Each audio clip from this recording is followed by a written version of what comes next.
Hi, Polly here with Cut at Home, and today I'm going to talk a little bit about vellum.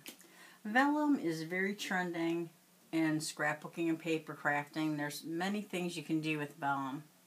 You can use it on your scrapbook pages, you can stamp sentiments on it, you can use it as overlays. It comes in different textures, I guess more than textures, I would say thicknesses. The one that I have here is kind of a thick vellum. You can see it's almost like a cardstock vellum. It comes thinner too in a paper vellum. You can also purchase vellum in different colors. So there's lots that you can do with it. And a couple things that you can do with it is you can use it for embossing. This I used an embossing folder on, so you can use it for dry embossing. And the areas that are embossed become darker white. And if you had a colored vellum, it would make a darker color. And this one, and I'm going to show you another example of it here, kind of how to do it, is this gives it like a stained glass effect. And what I did here is I stamped an image with a stamp, and then I used embossing powder, white embossing powder, and I heat embossed it. Then I turned it around and I colored the other side. And when you're done, your image would look like this. Now, I'm doing the same thing here with these flowers. I already have these heat embossed.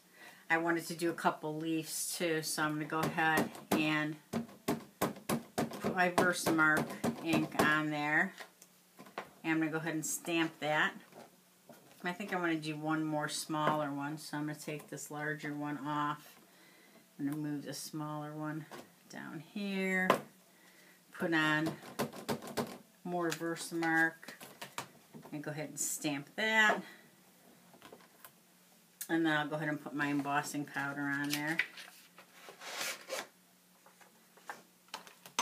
And I'm using white again for this project.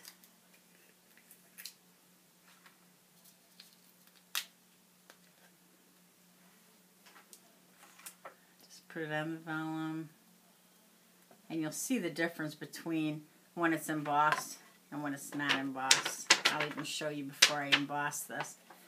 See how much different the areas that I already embossed, heat embossed look, opposed to the ones that haven't been heat embossed yet.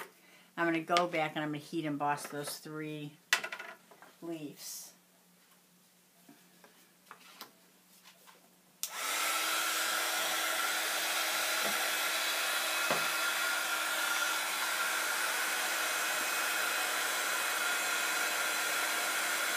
And you just want to heat emboss until you see them change.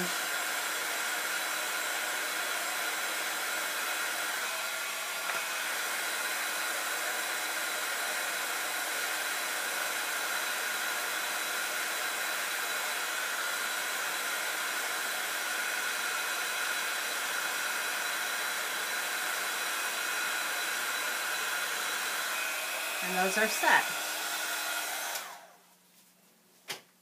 The next thing I'm going to do is color the back of them. Now what I like to do is you can't really see it too well on a light surface, so I like to be using a light color embossing powder like I used white here. I'm going to use a dark surface to color on so I can see what I'm doing. And you're not going to color on the embossed side. You're going to turn the paper over and color on the other side. And I am using alcohol markers. I'm using Spectrum Noir markers. You can use whatever you have. You can experiment with this. And you just go ahead and color the back of your images. Coloring the leaves green. And what's nice, you can go in and darken the edges, or, you know, however you want them to come out. And I think the other thing that's really awesome about this is you don't have to worry so much about staying in the lines.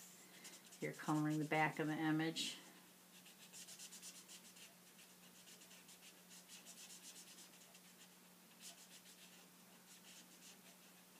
And you can do all different kinds of embossing on vellum.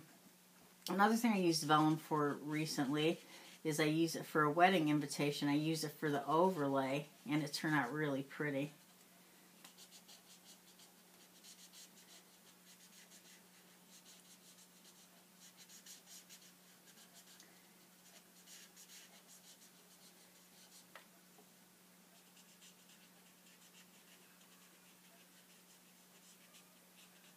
And now we can kind of turn that over and see how it looks right now. Let's see how cool that looks. It just gives it a nice color. You still see the white. It's very pretty.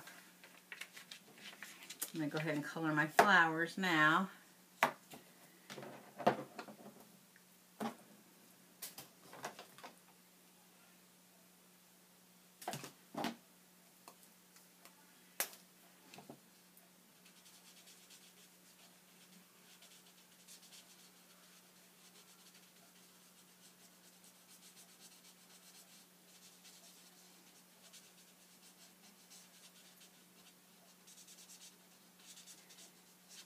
I think what's going to be fun about this one is I'm going to also die cut these, so these should turn out really cute.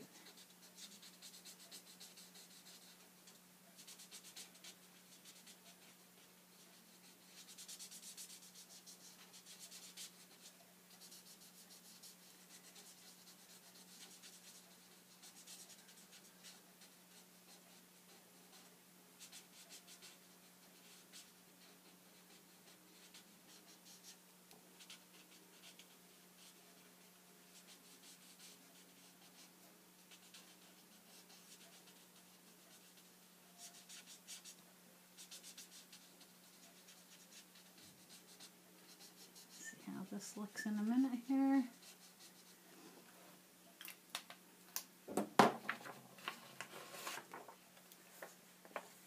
Very pretty. Gives a very nice look. So I hope you liked that little tip on a few things you can do with vellum.